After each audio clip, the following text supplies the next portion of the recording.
I once thought laughter was a glue that held us together. When Megan and I first met, everything revolved around our humor, the inside jokes, quick comebacks, and the shared references that only made sense to us. Even the dullest days felt alive because of that connection.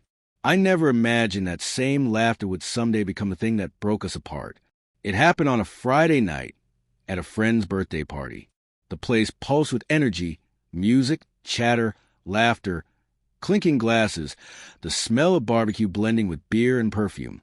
Megan had seemed distant for weeks, but I told myself it was normal. Marriage had its seasons. People got tired, distracted. I tried not to dwell on it. Then someone suggested a drinking game, Truth or Dare, the adult version. I groaned, but Megan's teasing grin lit up her face again. "Come on, Eric," she laughed, nudging me.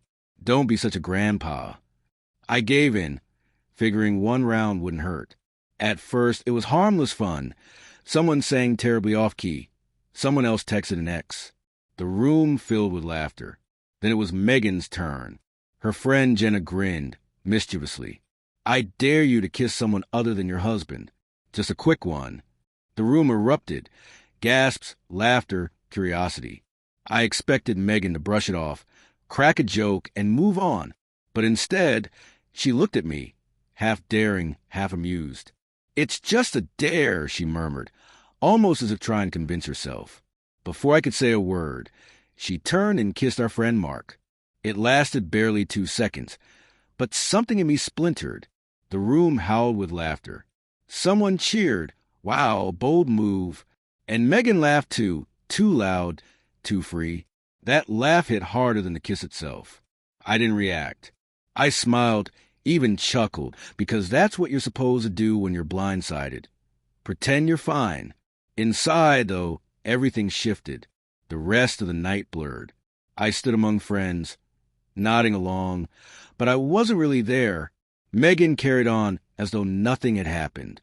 Maybe to her, it truly was nothing. But to me, it was a line I couldn't unsee once it was crossed. The next morning, she hummed in the kitchen, flipping pancakes, cheerful as ever. "You were quiet last night," she said lightly. "You think that was funny?" I asked. She frowned. "Eric, come on. It was just a dare. You're not seriously mad about that. You kissed another man in front of me." "I said it was a joke," she shot back, her tone clipped. Everyone laughed. "Don't be so sensitive." Sensitive. She'd used that word before. Every time I told her something hurt me, it was how she made my feelings seem small. I didn't argue. I just grabbed my jacket and left, not to cool off, but because I needed distance and the truth that maybe the woman I married never really understood me at all. The tension lingered for days.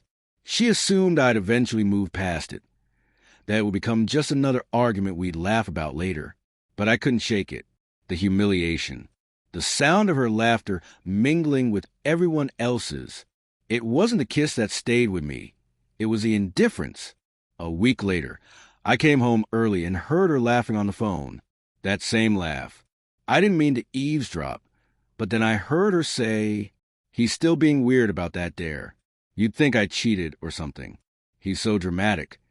Whoever was on the other end said something, and she laughed again. Please. It didn't even mean anything. That was when I knew she wasn't sorry. Not even close. When she hung up, I stepped into the room. "It did mean something," I said quietly. "It meant you don't respect me." She froze. "You were listening?" "Yes," I said. "Maybe that's the only way I'll ever hear what you really think." For the first time, her confidence cracked.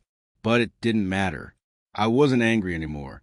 What I felt was colder, like watching the last embers of fire you once believed would never die. That night, we barely spoke.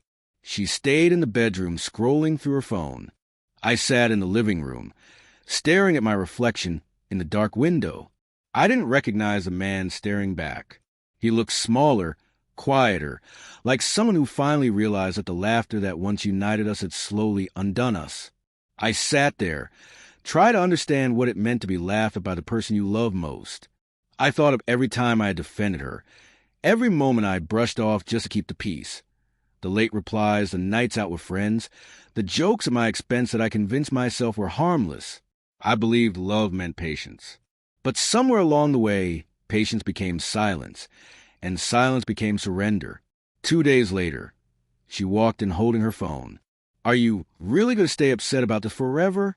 she asked, exasperated. I looked up from the couch. "You don't get it, Megan. It wasn't the dare. It was how you laughed after. Like it meant nothing. Like I meant nothing." She rolled her eyes. "You're overreacting. It's not that deep. Everyone thought it was funny." "That's exactly the problem," I said. "Everyone laughed, except the person who said she loved me." For a second, I thought she might finally understand, maybe even apologize. But instead, she sighed, shook her head, and muttered, "You really need to lighten up." That's when I knew we weren't speaking the same language anymore. That weekend, we got invited to another party. She insisted we go, said it would show everyone we were fine. I didn't want to, but part of me hoped she'd notice I was still trying. Halfway through the night, someone brought it up again. "Remember when Megan kissed Mark? That was legendary." Laughter erupted. Everyone joined in. Megan smiled awkwardly, but she didn't deny it. She didn't offend me. She didn't even glance my way. The drive home was the quietest one we'd ever shared. The next morning, she started packing a bag. I asked where she was going. "I'm staying with Jenna for a few days," she said. "Things are miserable. I need some space." I just nodded. "Take all the space you need." She left that afternoon. The apartment felt hollow. No scent of her perfume, no laughter, just silence echoing through the rooms. I waited, thinking space might change something, that maybe she'd text or realize what she'd thrown away. Weeks passed. When she finally came back, it wasn't a talk. It was to collect more of her things. "I think we just want different things now," she said softly.